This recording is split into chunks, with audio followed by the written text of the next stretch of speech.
हमारे बीच में उपस्थित हम सबके बहुत सम्मानित प्रदेश कांग्रेस के अध्यक्ष जी महेश गौड़ जी, हम सबके क्रांतिकारी मुख्यमंत्री आदरणीय रेवंत रेड्डी जी, हमारे उप मुख्यमंत्री आदरणीय भट्टी जी, तमाम कैबिनेट के मंत्रीगण, हमारे सभी सांसदगण, सीडब्ल्यूसी के सभी सदस्यगण, एआईसीसी के सभी कार्य समिति के साथीगण, हमारे तमाम एमएलएज और बोर्ड और कारपोरेशन के चेयरपर्सनगण, हमारी माताएं बहनें, बहुत सारे लोग मेरे साथ ट्रेन में आए तो बहुत मजा आया।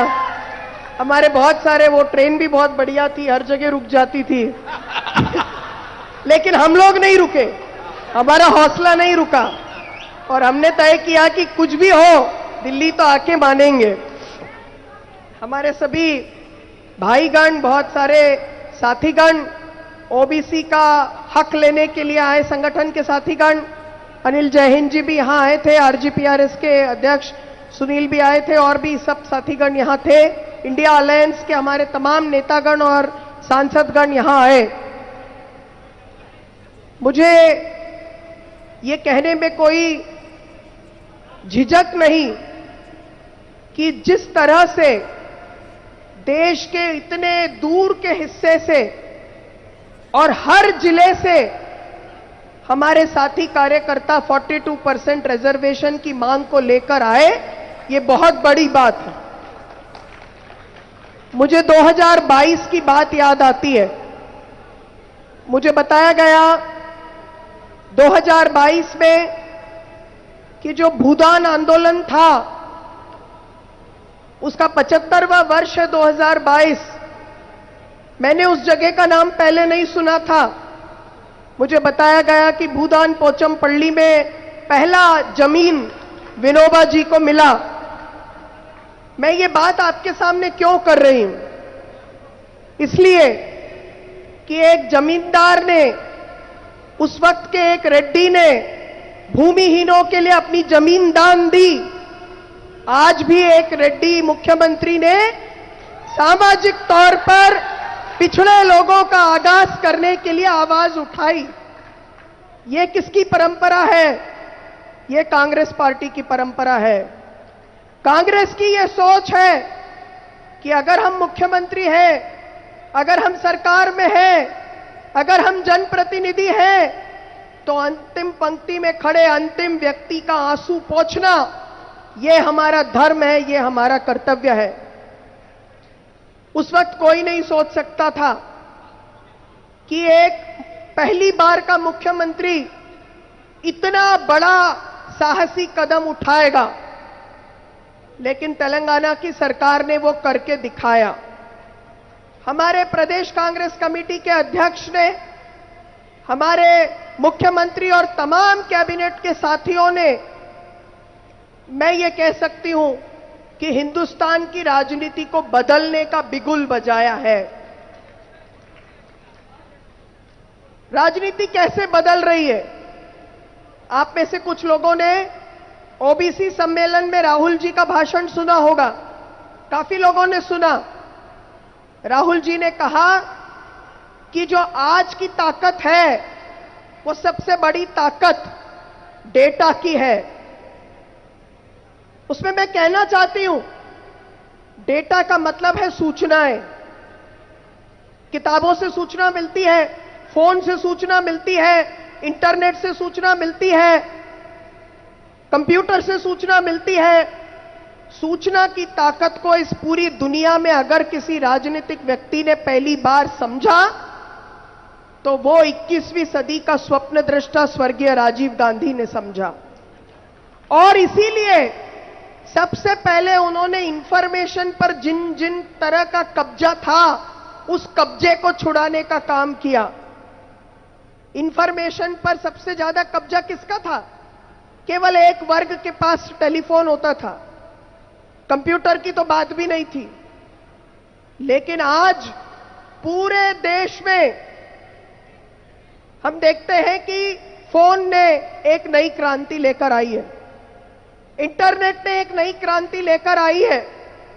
और जो डेटा 88 करोड़ कागजात में दर्ज हुआ है तेलंगाना में। इससे बड़ा कोई एमआरआई स्कैन कभी दुनिया के इतिहास में किसी प्रदेश में नहीं हो सकता, क्योंकि वो जो सूचना है वही हमें बताएगी कि तकलीफ कहां है और हम उसको दूर कैसे करेंगे। कांग्रेस ने हमेशा हक की बात की। हक शब्द बहुत सुंदर शब्द है। आप सब जो उर्दू जानते हैं, दक्खनी जानते हैं, आप जानते हैं हक शब्द की शुरुआत कहां से होती है? हकीकत से, सच्चाई से। तो हक की शुरुआत 2004 से 14 की सरकार में सोनिया जी और माननीय मनमोहन सिंह जी ने की। राहुल जी की अगुवाई थी। और अब जो तेलंगाना में शुरू हुआ है वो हक से बढ़कर हकदार को पहचानने की कोशिश शुरू हुई है। हमारे हकदार कौन होने चाहिए? इस देश में निर्माण का हकदार कौन है? उसको जो मिल रहा है वो मेहरबानी नहीं है, उसको जो मिल रहा है उसका हक मिल रहा है। और वो हक दिलाने का काम माननीय मुख्यमंत्री जी, हमारी कैबिनेट और हमारे प्रदेश की कांग्रेस कर रही है। इसको बोलते हैं राजनीति को बदलना। अब आप सब पूछोगे कि हमने ये धरना तेलंगाना में क्यों नहीं किया, हम ये धरना दिल्ली में क्यों कर रहे हैं? ताकि पूरे देश की जनता को ये बता सके कि इस देश में इस समय दो तरह की ताकतें हैं। एक वो ताकत जो प्यार की बात करती है, जो लोगों को जोड़ने के लिए सूची बना रही है, गिनती कर रही है। कास्ट सेंसस लोगों को जोड़ने के लिए की जाने वाली गिनती है, किसी को पीछे हटाने की बात नहीं है, सबको आगे लेकर आने की बात है। यह तेलंगाना मॉडल है, राहुल जी का तेलंगाना मॉडल, जिसकी बात आजकल वो पूरे देश में करते हैं। प्यार का मॉडल, दिलों को जोड़ने का मॉडल, जो सबसे कमजोर है उनको ऊपर लाने का मॉडल। और मैं पूरी जिम्मेदारी के साथ कहना चाहती हूं कि दूसरा मॉडल क्या है?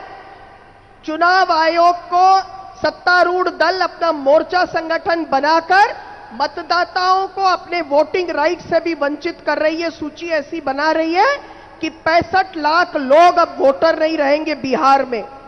यह बिहार की गिनती का मॉडल है, तोड़ने का मॉडल, नफरत का मॉडल, कमजोर को और दबाने का मॉडल, हाशिए पर जो खड़े हैं उनको पीछे धकेलने का मॉडल।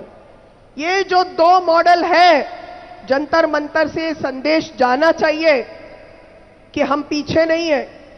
जो लोग कब्जा करना चाहते हैं, जो नियंत्रण करना चाहते हैं, वो सुन ले कि इस देश में प्यार की ताकत कम नहीं हुई है। इस देश में प्यार के लिए आज भी लोग खड़े हैं। और 88 करोड़ कागज इस बात का सबूत है कि हम प्यार के आधार पर भी एक मॉडल खड़ा कर सकते हैं। और वो है तेलंगाना का मॉडल, वो है सामाजिक न्याय का मॉडल, जिसका आगाज माननीय मुख्यमंत्री जी ने किया। हमारी सब माताएं बहनें इस बात को जानती हैं कि जो जाति व्यवस्था है, वो जाति व्यवस्था में महिलाएं और भी पीछे हैं। तो जब उनको आगे लाने की बात होती है तो जाहिर है कि महिलाओं को आगे लाने की भी बात होती है। और महिलाओं के साथ साथ एक नई तरह की राजनीति की शुरुआत हो सकती है। मुझे ये कहने का आपके सामने कोई संकोच नहीं है कि तेलंगाना से हम एक नई तरह की राजनीति शुरू कर सकते हैं। कैसी राजनीति? आज हमारी क्या बात होती है, आपको क्या चाहिए और हम आपको क्या दे सकते हैं। ये गुलामी का मॉडल है, ये नफरत का मॉडल है, ये मेहरबानी का मॉडल है।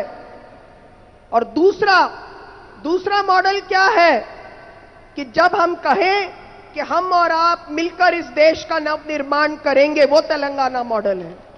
6 गारंटी हम क्यों दे रहे हैं कि महिलाएं केवल उस ट्रेन के डब्बे में ही आजादी से न घूमे, तेलंगाना के हर बस में आजादी से घूमे।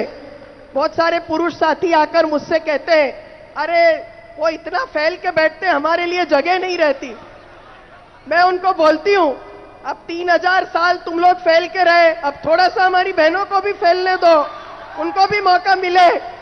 लेकिन हमारी बहनें, हमारी बहनें और हमारी संस्कृति ये मानती है कि हम अपने परिवार के पिता, अपने भाई, अपने पति, अपना बेटा, उसको भी प्यार और सम्मान सिखाते हैं। हमारी किसी से कोई लड़ाई नहीं है, हमारी सिर्फ एक मानसिकता से लड़ाई है। और ये जो 42% रिजर्वेशन है, ये रिजर्वेशन हम लेके रहेंगे। जब लोग तय कर लेते हैं तो बड़ी से बड़ी हुकूमत हिल जाती है और एक नई राजनीति आपके यहां शुरू हो सकती है, तेलंगाना में शुरू हो सकती है। एक ऐसी राजनीति जिसमें कोई उपभोक्ता नहीं है, कोई कंज्यूमर नहीं है, जिसमें नवनिर्माण है।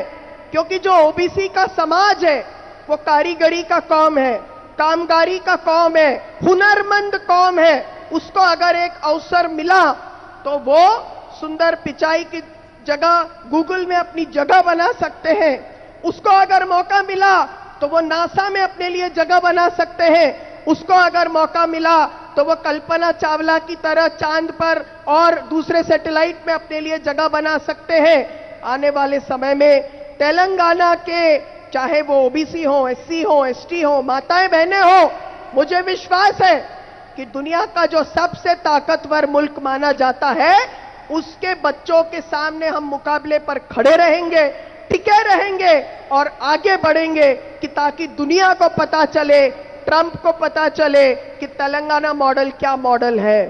अमेरिका को पता चले कि कोई भी मॉडल नफरत और विषमता से तैयार नहीं होता।